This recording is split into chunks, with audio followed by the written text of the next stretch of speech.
Guys ఎలా ఉన్నారు? అందరూ బాగున్నారా? ఓకే, స్టార్ట్ చే human anatomy and physiology chapter 11కి స్వాగతం. మన మానవ శరీరాన్ని ఒక అడ్వాన్స్డ్ హై స్పీడ్ టెలికమ్యూనికేషన్స్ నెట్వర్క్లా ఊహించుకుందాం. అసలు ప్రపంచంలో ఏ సూపర్ కంప్యూటర్ కూడా దీనికి సాటిరాదు తెలుసా? ఈ మైండ్ బ్లోయింగ్ నెట్వర్క్కి అల్టిమేట్ కమాండ్ సెంటర్ ఏంటంటే మన నాడీ వ్యవస్థ. అదేనండి, నర్వస్ సిస్టమ్. ఈ ఎక్స్ప్లెయినర్ ద్వారా మన బాడీలో ఉండే ఈ అద్భుతమైన కమాండ్ సెంటర్ అసలు ఎలా నిర్మితమైంది, ఎలా పనిచేస్తుంది అనే విషయాలను లోతుగా అన్వేషిద్దాం. సరే, మనం ఈరోజు కవర్ చేయబోయే టాపిక్స్ ఏంటో ఫాస్ట్గా చూసేద్దాం. 1. The nervous system network. 2. Neurons, the bodies messengers. 3. Inside the human brain. 4. The spinal cord highway. And finally 5. The autonomic system. So ఆలస్యం ఎందుకు? టాప్ డౌన్ అప్రోచ్లో, అంటే భారీ మ్యాక్రో నెట్వర్క్స్ నుండి మైక్రోస్కోపిక్ సెల్ వైరింగ్ వరకు ఈ జర్నీని స్టార్ట్ చేద్దాం. ముందుగా section 1, the nervous system network. మన ప్రతి ఆలోచన, ప్రతి భావోద్వేగం, ఏ చిన్న కదలిక అయినా సరే 2 భారీ నెట్వర్క్ల కంట్రోల్లో ఉంటాయి. ఈ మొత్తం ఆపరేషన్కి మెయిన్ ఫ్రేమ్ లాంటిది మన సెంట్రల్ నర్వస్ సిస్టమ్, అంటే సిఎన్ఎస్ అన్నమాట. ఇందులో మన బ్రెయిన్, అలాగే స్పైనల్ కార్డ్ అంటే వెన్నుపాము ఉంటాయి. మన ఆలోచనలకు, ఎమోషన్స్కి అసలైన మూలం ఇదే. కండరాలను, గ్రంథులను ఉత్తేజపర్చే సిగ్నల్స్ అన్నీ కూడా మ్యాక్సిమం ఇక్కడ్నుంచే పుడతాయి. సింపుల్గా చెప్పాలంటే ఇది మన బాడీకి సంబంధించిన మెయిన్ కంట్రోల్ రూమ్. అయితే ఈ మెయిన్ ఫ్రేమ్ మాత్రమే ఉంటే సరిపోదు కదా, దానికి మిగతా బాడీతో కనెక్షన్ ఉండాలి. ఇక్కడే పెరిఫెరల్ నర్వస్ సిస్టమ్ అంటే పిఎన్ఎస్ పిక్చర్లోకి వస్తుంది. సిఎన్ఎస్ మెయిన్ ప్రాసెసింగ్ చేస్తే పిఎన్ఎస్ అనేది ఒక లోకల్ నెట్వర్క్లా పనిచేసి మన చర్మం, కండరాలు, అవయవాలను ఆ మెయిన్ ఫ్రేమ్కి కనెక్ట్ చేస్తుంది. ఇందులో మనం కావాలని చేసే పనులు అంటే సొమాటిక్ యాక్టివిటీస్ ఉంటాయి. అలాగే మన ప్రమేయం లేకుండా ఆటోమేటిక్గా జరిగే ఆటోనామిక్ ప్రాసెస్లు కూడా ఉంటాయి. Next section 2, neurons, the bodies messengers. ఇప్పుడు ఈ భారీ మ్యాక్రో నెట్వర్క్ నుండి కాస్త మైక్రో లెవెల్కి, అంటే సెల్యులార్ స్థాయికి వెళ్దాం. ఈ టెలికమ్యూనికేషన్ సిస్టమ్ అసలు వైరింగ్ ఎలా ఉంటుందో చూడటం చాలా ఇంట్రెస్టింగ్గా ఉంటుంది. ఒక నర్వ్ సెల్ అంటే న్యూరాన్ స్ట్రక్చర్ని గమనిస్తే బయట నుండి వచ్చే ఒక స్టిమ్యులస్ని స్వీకరించి దానిని యాక్షన్ పొటెన్షియల్ అనే ఎలక్ట్రికల్ సిగ్నల్గా అది ఎలా కన్వర్ట్ చేస్తుందో అర్థమవుతుంది. ఇది అచ్చం ఒక స్మార్ట్ వైర్లా పనిచేస్తుందన్నమాట. ఈ న్యూరాన్లో మెయిన్గా 3 పార్ట్స్ ఉంటాయి. ఫస్ట్ సెల్ బాడీ, ఇది కణానికి కేంద్రం. సెకండ్ డెండ్రైట్స్, ఇవి చెట్టు కొమ్మల్లా ఉండి ఇతర కణాల నుండి సిగ్నల్స్ని రిసీవ్ చేసుకుంటాయి. ఇక థర్డ్ యాక్సాన్, ఇదొక పొడవైన త్రాడులా ఉండి ఆ సిగ్నల్ని ముందుకు క్యారీ చేస్తుంది.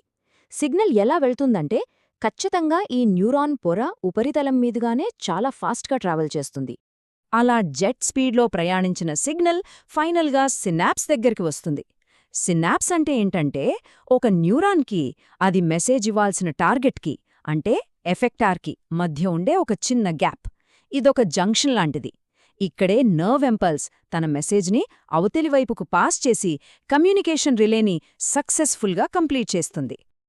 Okay, moving on to section 3, inside the human brain. మళ్ళీ ఒక్కసారి ఆ సెల్ లెవెల్ నుంచి జూమ్అవుట్ చేసి ఆ మెయిన్ ఫ్రేమ్ టాప్లో ఉండే అసలైన బాస్ దగ్గరికొద్దాం. అదేనండి మన బ్రెయిన్. మన మెదడును 4 ప్రధాన భాగాలుగా విభజించవచ్చు: cerebrum, diencephalon, brain stem and cerebellum. వీటిలో ఈ సెరెబ్రమ్ అనేది అన్నిటికంటే పెద్ద భాగం. ఇది మన ఇంటెలిజెన్స్కి కేర్ ఆఫ్ అడ్రస్. కానీ మెదడు కింది భాగంలో ఉండే చిన్న చిన్న రీజియన్స్ కూడా చాలా క్రూషియల్, బేసిక్ ఫంక్షన్స్ని హ్యాండిల్ చేస్తాయి సుమా. ఎగ్జాంపుల్కి ఆ కింది భాగంలో ఉండే బ్రెయిన్ స్టెమ్ గురించి చెప్పుకుందాం. ఇందులో మళ్ళీ మెడ్యులా, పాన్స్, మిడ్ బ్రెయిన్ అని ఉంటాయి. ఇది ఎందుకు అంత ఇంపార్టెంట్ అంటే కింద ఉండే స్పైనల్ కార్డ్ని పైన ఉండే డయన్సెఫలాన్తో కనెక్ట్ చేసే ఇంపార్టెంట్ బ్రిడ్జ్ ఇదే. కింద నుంచి పైకి, పైనుంచి కిందకి వెళ్లే ప్రతి సిగ్నల్ కరెక్ట్ రూట్లో వెళ్లేలా చేసేది ఈ బ్రెయిన్ స్టెమ్ పనే. ఇది చూస్తే మన కమాండ్ సెంటర్ ఎంత హైలీ స్పెషలైజ్డ్గా డిజైన్ చేయబడిందో భలేగా అర్థమవుతుంది. చూడండి, హైపోథాలమస్ అనేది మన బాడీ టెంపరేచర్, ఆకలి, నిద్ర, మూడ్ లాంటి వాటిని కంట్రోల్ చేస్తే, మెడులా ఆబ్లంగేటా ఏకంగా మన హార్ట్ బీట్, బ్రీదింగ్ లాంటి అత్యంత వైటల్ ఆపరేషన్స్ చూసుకుంటుంది. ఇక మిడ్ బ్రెయిన్ అయితే చూపు, వినికిడికి సంబంధించిన రెస్పాన్సెస్కి ఒక పవర్ఫుల్ రిలే స్టేషన్లా పనిచేస్తుంది. ఎంత అమేజింగ్ కదా! Right. Section 4, the spinal cord highway. మెదడు గురించి మాట్లాడుకున్నాం కాబట్టి ఇప్పుడు ఆ కమాండ్ సెంటర్ నుంచి కిందకు పాస్ అయ్యే ఆ మెయిన్ ట్రంక్ లైన్ దగ్గరకొద్దాం. అదే మన వెన్నుపాము, స్పైనల్ కార్డ్. దీని క్రాస్ సెక్షన్లో కరెక్ట్గా మధ్యలో హెచ్ షేప్లో ఉన్న స్ట్రక్చర్ భలే స్పష్టంగా కనిపిస్తుంది కదా! ఇదే మన బాడీలోని ఇన్ఫర్మేషన్ హైవే తాలూకు మెయిన్ అనాటామికల్ బేస్. దీని లోపల యాక్చువల్లీ ఏం జరుగుతుందంటే, హెచ్ షేప్లో ఉన్నదాన్ని గ్రే మ్యాటర్ అంటారు. ఇక్కడే సెన్సరీ అండ్ మోటార్ న్యూరాన్ల సెల్ బాడీలు అన్నీ ఉంటాయి. దాని చుట్టూరా ఆవరించి ఉండేదాన్ని వైట్ మ్యాటర్ అంటారు. ఇది న్యూరల్ ట్రాక్ట్స్కి సపోర్ట్ ఇస్తుంది. బాడీ నుంచి సిగ్నల్స్ని సెన్సరీ న్యూరాన్లు రిసీవ్ చేసుకుంటే, ఇక్కడ్నుంచి మోటార్ న్యూరాన్లు కమాండ్స్ని డైరెక్ట్గా స్కెలిటల్ మజిల్స్కి పంపించేస్తాయి. ఒక ఫన్ ఫ్యాక్ట్ ఏంటంటే, మామూలుగా అయితే ప్రతి సిగ్నల్ బ్రెయిన్ వరకు వెళ్ళి అక్కడ ప్రాసెస్ అయ్యి రావాలి. కానీ ఒక్కోసారి ఎమర్జెన్సీ వస్తుంది. సపోజ్ తెలియకుండా వేడి వస్తువుని టచ్ చేశామనుకోండి.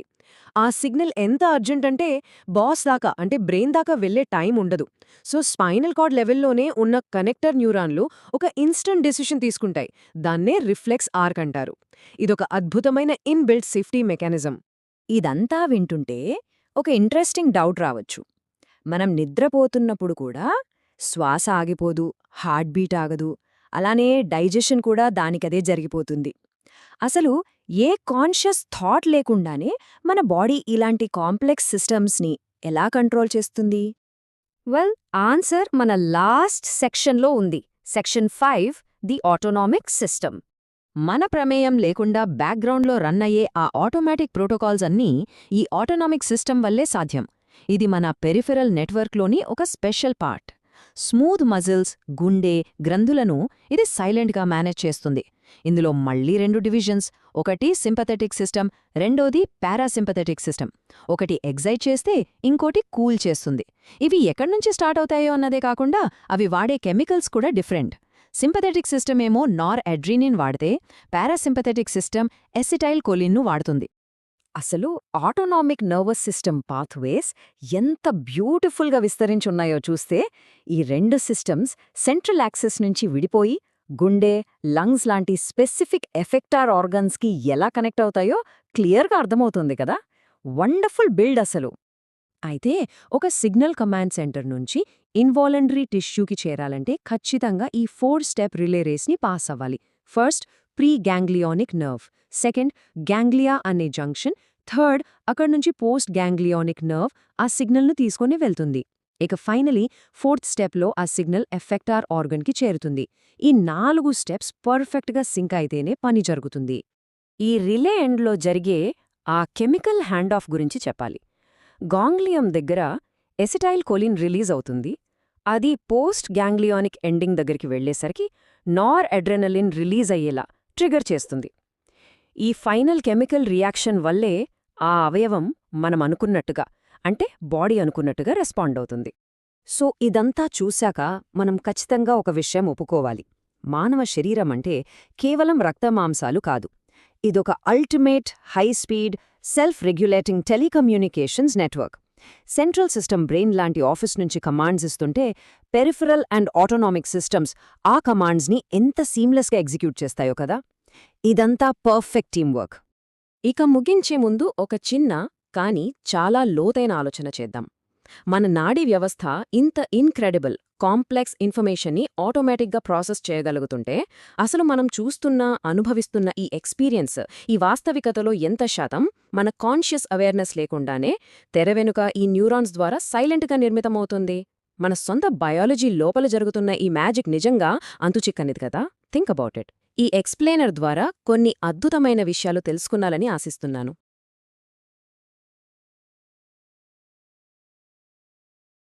మనం ఉదయాన్నే ఒక వేడి కాఫీ కప్పు పట్టుకుని దాన్ని పెదవుల దగ్గరకు తీసుకువెళ్ళి ఒక చిన్న సిప్ చేస్తాం గదా, చూడ్డానికి ఇది చాలా సింపుల్, అసలెలాంటి ఆలోచన అవసరం లేని పనిలా అనిపిస్తుంది అవును, పైకి చూస్తే అలానే అనిపిస్తుంది. కదా. కానీ నిజానికి ఆ ఒక్క చిన్న కదలిక వెనుక, అంటే ఒక భారీ కార్పొరేట్ సంస్థలో జరిగేంత ప్లానింగ్, కమ్యూనికేషన్ ఇంకా కోఆర్డినేషన్ జరిగిపోతుంది. అది కూడా కేవలం మిల్లీసెకండ్లలో. వావ్! అంటే ఒక కాఫీ కప్పు పట్టుకోవడానికి అంత ప్రాసెస్ ఉందంటారా? ఖచ్చితంగా. కప్పు ఉష్ణోగ్రతను గ్రహించడం దగ్గర్నుంచి మన కండరాలను ఎంత బలంగా వంచాలి అని లెక్కించడం వరకు అదొక అద్భుతమైన ప్రక్రియ. రైట్. ఈరోజు మన డీప్ డైవ్లో సరిగ్గా ఆ అద్భుతాన్నే మనం లోతుగా విశ్లేషించబోతున్నాం. మన శరీరంలోని అత్యంత సంక్లిష్టమైన కమాండ్ సెంటర్, అదేనండి మానవ నాడీ వ్యవస్థ, అంటే నర్వస్ సిస్టమ్ గురించి మాట్లాడుకుందాం. చాలా ఆసక్తికరమైన టాపిక్ ఇది. అవును. దీనికోసం మనం హ్యూమన్ అనాటమీ అండ్ ఫిజియాలజీకి సంబంధించిన సమగ్రమైన మూలాలను, ముఖ్యంగా చాప్టర్ 11ను పరిశీలించాం. అసలు మన ఆలోచనలు, జ్ఞాపకాలు, కదలికలు ఏంటంటే అసలు మన అస్తిత్వాన్ని, మన శరీరం ఎలా నియంత్రిస్తుందో తెలుసుకోవడమే మన లక్ష్యం. కరెక్ట్. అయితే ఈ సిస్టమ్ను అర్థం చేసుకోవడానికి దీన్నొక భారీ, అంటే ఒక దేశవ్యాప్త నెట్వర్క్ ఉన్న కార్పొరేట్ కంపెనీతో పోల్చి చూద్దాం. బేసిక్గా ఈ కంపెనీకి ఒక మెయిన్ హెడ్ క్వార్టర్స్ ఉంటుంది. అదే మన సెంట్రల్ నర్వస్ సిస్టమ్. అంటే మన మెదడు మరియు వెన్నుపాము అన్నమాట. ఎగ్జాక్ట్లీ. ఇక దేశంలోని మూలమూలల నుండి సమాచారాన్ని సేకరించే బ్రాంచ్ ఆఫీసులుంటాయి. అవే మన పెరిఫెరల్ నర్వస్ సిస్టమ్, షార్ట్కట్లో పిఎన్ఎస్. ఇక్కడ అత్యంత ఆశ్చర్యపరిచే విషయం ఏంటంటే ఈ హెడ్ క్వార్టర్స్ మరియు బ్రాంచ్ ఆఫీసుల మధ్య జరిగే కమ్యూనికేషన్ వేగం. మన శరీరపు అంతర్గత వాతావరణం, అంటే రక్తపోటు, ఉష్ణోగ్రత లాంటివి, అలాగే బయటి వాతావరణం నుండి వచ్చే ప్రతి చిన్న డేటాను ఈ పిఎన్ఎస్ నిరంతరం హెడ్ క్వార్టర్స్కి పంపుతూనే ఉంటుంది. నిరంతరం జరుగుతూ ఉంటుంది. అవును. మెదడు వెంటనే ఆ డేటాను విశ్లేషించి, ఏమి చేయాలో నిర్ణయించి, తిరిగి కండరాలకు కమాండ్స్ పంపుతుంది. ఇదంతా మనం కనురెప్ప వేసేలోపే జరిగిపోతుంది. నిజంగా మైండ్ బ్లోయింగ్ స్పీడ్ అది.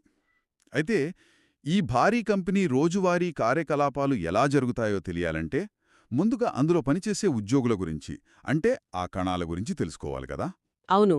బేసిక్గా సెల్స్ గురించి మాట్లాడుకోవాలి. మన మూలాల ప్రకారం ఈ నాడీ కణజాలం ప్రధానంగా 2 రకాల కణాలతో తయారైంది. ఒకటి న్యూరాన్లు, రెండవది గ్లియల్ కణాలు. వీటినే న్యూరోగ్లియా అని కూడా అంటారు. రైట్. అంటే న్యూరాన్లనేవి యాక్షన్ పొటెన్షియల్స్ అనబడే విద్యుత్ సంకేతాలను ప్రసారం చేస్తాయని, వాటికి సమాచారాన్ని గ్రహించే డెండ్రైట్స్, సమాచారాన్ని పంపే ఒక పొడవైన యాక్సాన్ ఉంటాయి. 2 న్యూరాన్ల మధ్య కనెక్షన్ను సినాప్స్ అంటారు. ఖచ్చితంగా చెప్పారు. ఈ న్యూరాన్లు మన సిస్టంలో మెయిన్ కమ్యూనికేషన్ కేబుల్స్ లాంటివి అని అర్థమైంది. కానీ నాకొక విషయం ఆశ్చర్యం కలిగించింది. మూలాల్లో ఈ 2వ రకం కణాలు, అంటే ఈ గ్లియల్ కణాల గురించి చాలా ఎక్కువ సమాచారం ఉంది. సిగ్నల్స్ పంపే న్యూరాన్ల గురించి కాకుండా అసలు ఈ గ్లియల్ కణాల గురించి ఎందుకు అంతలా ఫోకస్ చేశారు? దానికొక బలమైన కారణముంది. న్యూరాన్లు ఎంత ముఖ్యమో వాటిని బ్రతికించే ఈ గ్లియల్ కణాలు అంతకంటే ముఖ్యం. అవునా? అవును. మనం న్యూరాన్లను ఒక హైస్పీడ్ టెలిఫోన్ వైర్లు అనుకుంటే, గ్లియల్ కణాలు ఆ వైర్లు ఎక్కడా తెగిపోకుండా రిపేర్ చేసే మెయింటెనెన్స్ సిబ్బంది లాంటివి అన్నమాట. ఓహో, కేవలం వైర్లుంటే సరిపోదు, వాటిని చూసుకునేవాళ్లు కావాలి. ఎగ్జాక్ట్లీ. ఉదాహరణకు మూలాల్లో ఆస్ట్రోసైట్స్ అనే ఒక రకం కణాల గురించి చెప్పారు. ఇవి నాడీ వ్యవస్థలో అతిపెద్దవి, నక్షత్రాకారంలో ఉంటాయి. ఇవి ఏం చేస్తాయంటే న్యూరాన్లకు అవసరమైన పోషకాలను అందిస్తూ ఒక స్ట్రక్చర్ ఇస్తాయి. రైట్. అలాగే మైక్రోగ్లియా అనే కణాలు కూడా ఉన్నాయి. ఇవి మన నాడీ వ్యవస్థలో ఏర్పడే చెత్తను, చనిపోయిన కణాలను ఎప్పటికప్పుడు క్లీన్ చేసే పారిశుద్ధ్య కార్మికులు, అంటే స్కావెంజర్స్ అన్నమాట. అంటే బేసిక్గా ఇవి ఊడ్చేవాళ్లలో పనిచేస్తాయన్నమాట. అవును. ఆసక్తికరమైన విషయమేంటంటే ఈ గ్లియల్ కణాలు స్వయంగా ఎలాంటి విద్యుత్ సంకేతాలను పంపలేవు. కానీ అవి లేకపోతే మాత్రం ఆ న్యూరాన్ల నెట్వర్క్ ఒక్కరోజు కూడా పనిచేయలేదు. దీని అర్థం ఏంటంటే బ్రెయిన్ అనగానే మనకు వెంటనే గుర్తొచ్చే ఆలోచించే కణాల కన్నా ఆ కణాలను బ్రతికించే సిబ్బంది పాత్ర ఏమాత్రం తక్కువ కాదనమాట. ఖచ్చితంగా. ఆ మెయింటెనెన్స్ ఎంత కీలకమో చెప్పడానికి సెంట్రల్ నర్వస్ సిస్టంలో ఉండే ఆలిగోడెండ్రోసైట్స్ అనే మరో రకం గ్లియల్ కణాలు ఒక బెస్ట్ ఎగ్జాంపుల్ అని చెప్పొచ్చు. ఆలిగోడెండ్రోసైట్స్ ఇవేం చేస్తాయి? ఇవి న్యూరాన్ల యాక్సాన్ల చుట్టూ మైలిన్ షీత్ అనే ఒక ఇన్సులేషన్ పొరను ఏర్పరుస్తాయి. ఈ మధ్యలో ఉండే గ్యాప్స్ను నోడ్స్ ఆఫ్ రాన్వియర్ అంటారు. అసలు ఈ మైలిన్ షీత్ ఎందుకు ముఖ్యమో తెలుసా? ఐడియా లేదు, మీరే చెప్పాలి. మన ఫోన్ ఛార్జింగ్ కేబుల్ ఉంటుంది కదా, దానిపైన ఉండే ప్లాస్టిక్ కోటింగ్ దెబ్బతింటే ఏమవుతుంది? బేసిక్గా లోపలి వైర్లు బయట పడిపోతాయి, షాక్ కొట్టచ్చు, లేదా పవర్ లీక్ అయిపోయి ఫోన్ సరిగ్గా ఛార్జ్ అవ్వదు. సరిగ్గా అలాగే. ఈ మైలిన్ షీత్ దెబ్బతింటే న్యూరాన్లు పంపే విద్యుత్ సంకేతాలు లీకైపోతాయి, నెమ్మదిస్తాయి కూడా. వాస్తవానికి ఈ మైలిన్ కోటింగ్ దెబ్బతినడం వల్లే మల్టిపుల్ స్క్లెరోసిస్ లాంటి తీవ్రమైన వ్యాధులొస్తాయి. బాబోయ్, ఆ ఇన్సులేషన్ లేకపోతే మొత్తం కమ్యూనికేషన్ వ్యవస్థ గొప్పకూలిపోతుందన్నమాట. అవునండి. సరే, ఇంత సెన్సిటివ్ వైరింగ్ సిస్టమ్ ఉన్నప్పుడు దానికి గట్టి రక్షణ కావాలి కదా. మన పుర్రె ఒక హార్డ్ బొక్కసం లాంటిదే, అందులోనే ఇదంతా భద్రపరచబడి ఉంది. కానీ ఇక్కడ నాకొక చిన్న సందేహం. అడగండి. మనం పరిగెత్తుతాం, డాన్స్ చేస్తాం, జంప్ చేస్తాం, అప్పుడప్పుడు తలకు చిన్న దెబ్బలు కూడా తగులుతుంటాయి. అలాంటప్పుడు లోపల ఉన్న మెత్తటి సున్నితమైన మెదడు ఆ గట్టి ఎముకకేసి గుద్దుకుని ఎందుకు దెబ్బకిల్లదు? చాలా మంచి పాయింట్. అక్కడే ప్రకృతి మనకు ప్రసాదించిన అత్యుత్తమ భద్రతా కవచాలు రంగంలోకి దిగుతాయి. అంటే ఎముక కాకుండా వేరే కవచాలున్నాయా? అవును. మన మెదడు, వెన్నుపాము నేరుగా ఎముకను తాకవు. వాటి చుట్టూ మెనింజెస్ అనే 3 పొరల కవచం ఉంటుంది. మెనింజెస్? అవును. బయటవైపు ఉండే మందపాటి పొరను డ్యూరామ్యాటర్ అని, మధ్యలో సాలిడ్ గూడులా ఉండే పొరను అరాక్నాయిడ్ మ్యాటర్ అని, ఇంకా మెదడును అతుక్కుని ఉండే లోపలి పొరను పియా మ్యాటర్ అని అంటారు. ఓహో, 3 పొరలు. అవును. దీన్ని ఎలా అర్థం చేసుకోవచ్చంటే, మనం ఆన్లైన్లో ఒక ఖరీదైన గాజు వస్తువు ఆర్డర్ చేసినప్పుడు దాని చుట్టూ బబుల్ ర్యాప్ చుట్టి పంపుతారు కదా. అవును, పగిలిపోకుండా. సరిగ్గా అలాగే. కాని ఇక్కడ మ్యాజిక్ ఇంకొకటుంది. ఈ అరాక్నాయిడ్ మరియు పియామాటర్ పొరల మధ్య ఒక ఖాళీ ఉంటుంది. దాన్ని సబ్ అరాక్నాయిడ్ స్పేస్ అంటారు. అందులో సెరిబ్రోస్పైనల్ ఫ్లూయిడ్ అంటే ఒక ద్రవం నిరంతరం ప్రవహిస్తూ ఉంటుంది. దీని షార్ట్కట్లో సిఎస్ఎఫ్ అంటారు. ఆహా, ఇక్కడే అసలైన ఆసక్తికరమైన విషయం దాగుంది. నేను కూడా మూలాల్లో చదివాను. మెదడులోని కొరాయిడ్ ప్లెక్సెస్ అనే భాగాలు ఈ ద్రవాన్ని ఉత్పత్తి చేస్తాయట కదా. అవును. అది కూడా నిమిషానికి 0.5 ml చొప్పున. అంటే లెక్కేసుకుంటే రోజుకు ఏకంగా 720 ml ద్రవం ఉత్పత్తవుతుంది. ఒకసారి ఆలోచించండి, రోజుకు దాదాపు 3/4 లీటరు. అసలు మన మెదడుకంత ద్రవం ఎందుకు అవసరం? ఇక్కడే ఒక అద్భుతమైన సైన్స్ దాగుంది. దీన్ని మనం ఒక విస్తృత కోణంలో చూస్తే ఈ ద్రవం చేసే పనులు మనకర్థమవుతాయి. సాధారణంగా ఒక వయోజనుడి మెదడు బరువు సుమారు 1.4 కిలోలుంటుంది. రైట్, 1.5 కిలో దాకా. అవును.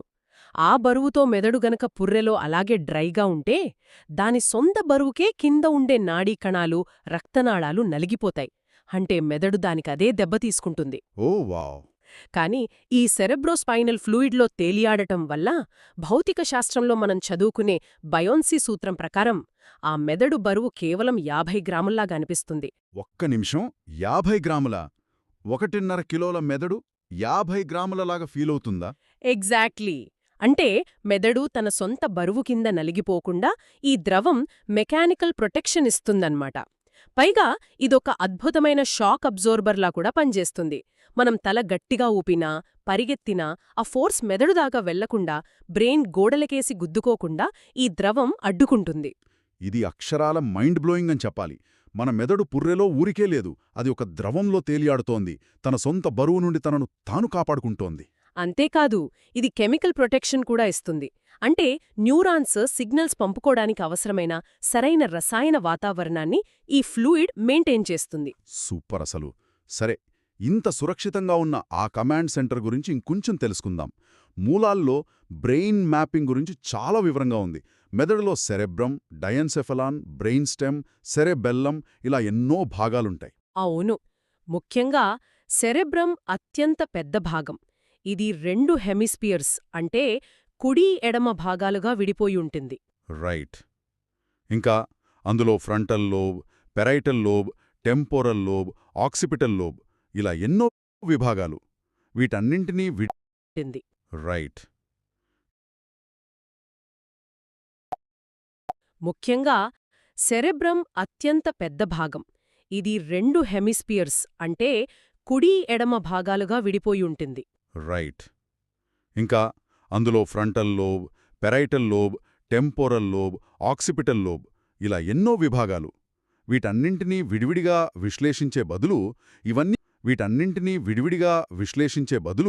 ఇవన్నీ కలిసి ఒక టీంలాగా ఎలా పనిచేస్తాయో చూద్దాం. ఒక ఉదాహరణతో చూస్తే బాగా అర్థమవుతుంది. అవును. ఉదాహరణకు మనం రోడ్డు మీద నడుస్తుండగా దారిలో ఒక పదునైన రాయి ఉందనుకుందాం.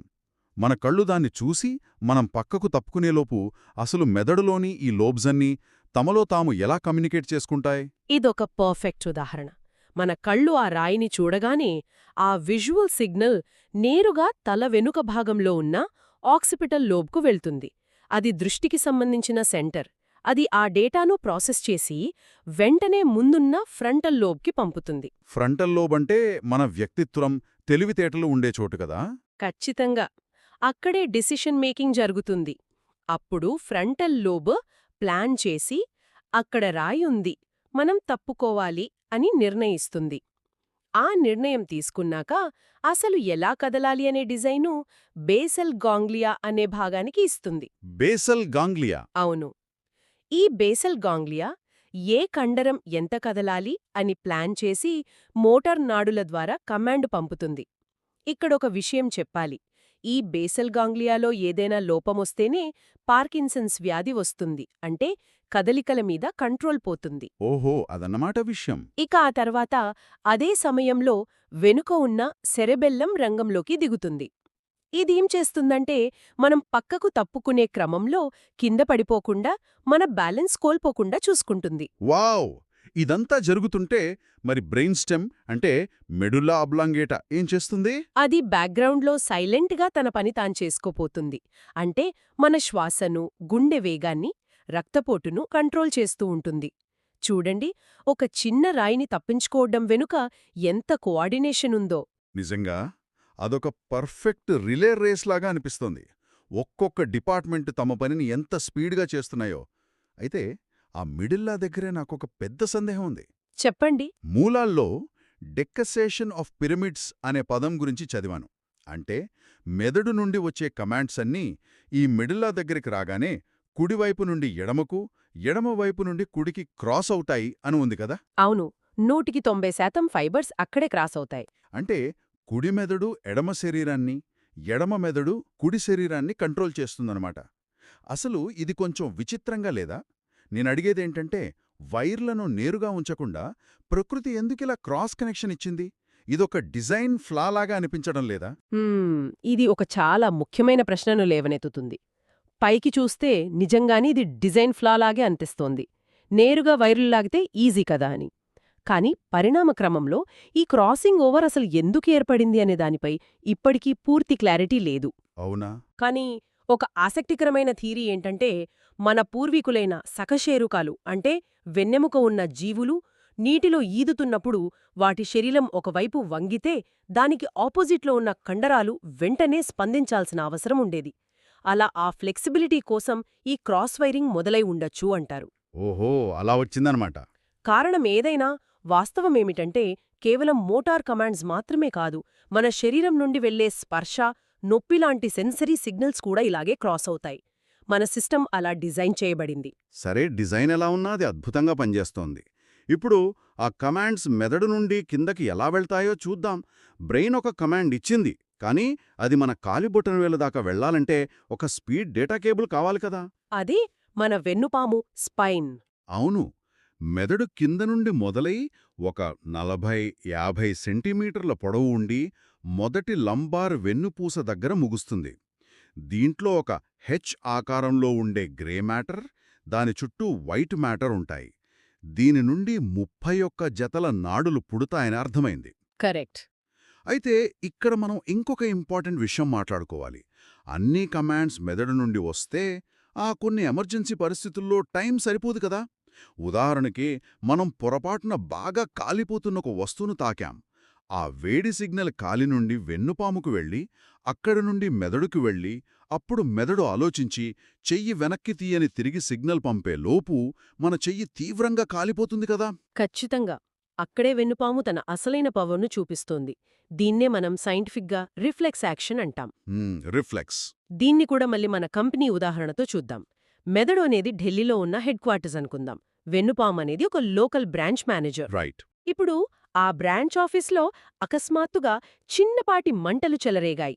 ఆ సమయంలో ప్రతిసారి ఢిల్లీలో ఉన్న సీఈఓకి ఫోన్ చేసి, "సర్, మంటలొస్తున్నాయి, ఫైర్ ఎంజిన్కు ఫోన్ చేయమంటారా?" అని అడగరు కదా. అడుగుతే ఈలోపు ఆఫీస్ కాలిపోతుంది. ఎగ్జాక్ట్లీ. అందుకే అక్కడే ఉన్న లోకల్ బ్రాంచ్ మేనేజర్ వెంటనే ఫైర్ అలారం మోగించేస్తాడు. నిర్ణయం అక్కడే జరిగిపోతుంది. ఆ తర్వాత పరిస్థితి సద్దుమణిగాక జరిగిపోయిన దాన్ని గురించి హెడ్ క్వార్టర్స్కి రిపోర్ట్ పంపుతాడు. మన వెన్నుపాము చేసేది సరిగ్గా ఇదే. వావ్! అసలు ఈ ఉదాహరణ భలే పర్ఫెక్ట్గా సింక్ అయింది. అంటే ఆ ఎమర్జెన్సీ క్షణంలో ఆలోచన కంటే వేగమే ముఖ్యం. మెదడుతో పని లేకుండా వెన్నుపాము నిర్ణయం తీసుకుంటుంది. అవును. ఆ వేడి వస్తువును తాకగానే ఆ సిగ్నల్ సెన్సరీ న్యూరాన్ ద్వారా వెన్నుపాముకు వెడుతుంది.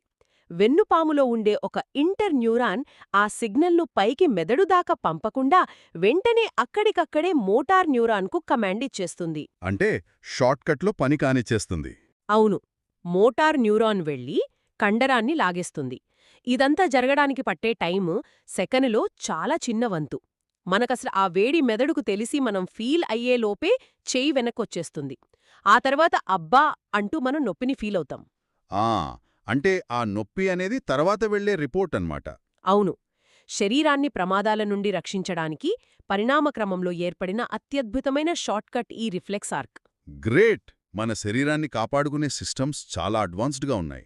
సరే, ఇప్పుడొక భిన్నమైన అంశం గురించి చర్చిద్దాం. ఈ వెన్నుపాము లాంటి హైవేస్తో పాటు నేరుగా తల నుండే వచ్చే నాడుల గురించి మూలాలుంది. ముఖ్యంగా మనం ఆలోచించకుండానే బ్యాక్గ్రౌండ్లో జరిగే ఆటోమేటిక్ పనుల సంగతి ఏమిటి? మీరు క్రానియల్ నాడులు మరియు ఆటోనామిక్ నర్వస్ సిస్టమ్ గురించి అడుగుతున్నారు కదా. అవును. ఈ 12 జతల క్రానియల్ నాడుల గురించి కొంచెం వివరిస్తారా? ఈ క్రానియల్ నాడ్లు వెన్నుపాముతో సంబంధం లేకుండా నేరుగా మెదడు కింది భాగం నుండి వస్తాయి. ఇవి ముఖ్యంగా తల, మెడ భాగాల్లో పనులు చూసుకుంటాయి. ఉదాహరణకు అతిపెద్దదైన 5వ నాడి, ట్రైజెమినల్ నాడి. ఇది ముఖం మీద స్పర్శను, అలాగే మనం ఆహారం నమలడానికి సహాయపడుతుంది. ఓకే. కాని వీటన్నింట్లో చాలా స్పెషల్ నాడి ఒకటుంది. అదే 10వ నాడి అయిన వాగస్ నాడి. వాగస్ అంటే లాటిన్లో సంచరించేది లేదా సంచారి అని అర్థం. సంచారి అంటే బాడీ అంతా తిరుగుతుందా? పేరుకు తగ్గట్టుగానే ఇది మెదడు నుండి బయల్దేరి గొంతు, గుండె, ఊపిరితిత్తులు, జీర్ణాశయం ఇలా అనేక అవయవాలను కలుపుతూ చాలా దూరం ప్రయాణిస్తుంది. మన హార్ట్ బీట్ను, డైజెషన్ను రెగ్యులేట్ చేయడంలో దీనిది చాలా పెద్ద పాత్ర. ఇక్కడే నాకు డౌట్ వస్తుంది. ఆ వాగస్ నాడితో పాటే ఈ ఆటోమేటిక్ పనులను నిర్వహించే అటానమిక్ నర్వస్ సిస్టమ్ అంటే ఏఎన్ఎస్ గురించి కూడా చదివాను. చేస్తున్నప్పుడు అవెప్పుడూ లోపల గొడవబడుతూ ఉంటాయా? అంటే మన బాడీలో ఎప్పుడూ ఒక టగ్ ఆఫ్ వార్ నడుస్తుందా? మీరడిగిన ఈ ప్రశ్న చాలా లాజికల్గా ఉంది. పైకి చూస్తే అవి రెండు ఒకదానితో ఒకటి పోరాడుతున్నట్లే కనిపిస్తాయి. కాని వాస్తవానికి అది పోరాటం కాదు, ఒక పర్ఫెక్ట్ సమన్వయం. సమన్వయమా? అదెలా? దీన్ని మనం కారు డ్రైవింగ్తో పోల్చుదాం. సింపథెటిక్ సిస్టమ్ అనేది కారు యాక్సిలరేటర్ లాంటిది. ఏదైనా ప్రమాదం రాగానే, ఉదాహరణకు రోడ్డు మీద ఒక వీధి కుక్క మనల్ని వెంబడించిందనుకుందాం. ఓకే. వెంటనే ఈ సిస్టమ్ నారెడ్రినలిన్ అనే కెమికల్ రిలీజ్ చేసి గుండె వేగాన్ని పెంచి కండరాలకు రక్తం ఎక్కువ పంపి మనల్ని పరిగెత్తడానికి, అంటే ఫైట్ లేదా ఫ్లైట్కు రెడీ చేస్తుంది. రైట్, ఎమర్జెన్సీ మోడ్ ఆన్ అవుతుంది. అవును. కానీ ప్రమాదం తప్పిపోయాక కారు అదే స్పీడ్లో వెళ్తూ ఉంటే ఏమవుతుంది? ఇంజిన్ పేలిపోతుంది కదా. అప్పుడు బ్రేక్ వెయ్యాలి. ఆ బ్రేకే ఈ పారాసింపథెటిక్ సిస్టమ్. ఓహో, యాక్సిలరేటర్ అండ్ బ్రేక్. అవును. ఇది ఎసిటైల్ కోలీన్ అనే కెమికల్ రిలీజ్ చేసి ఆ గుండెను నెమ్మదింపచేసి మళ్లీ జీర్ణక్రియలాంటి రోజువారీ పనులపై ఫోకస్ పెడుతుంది.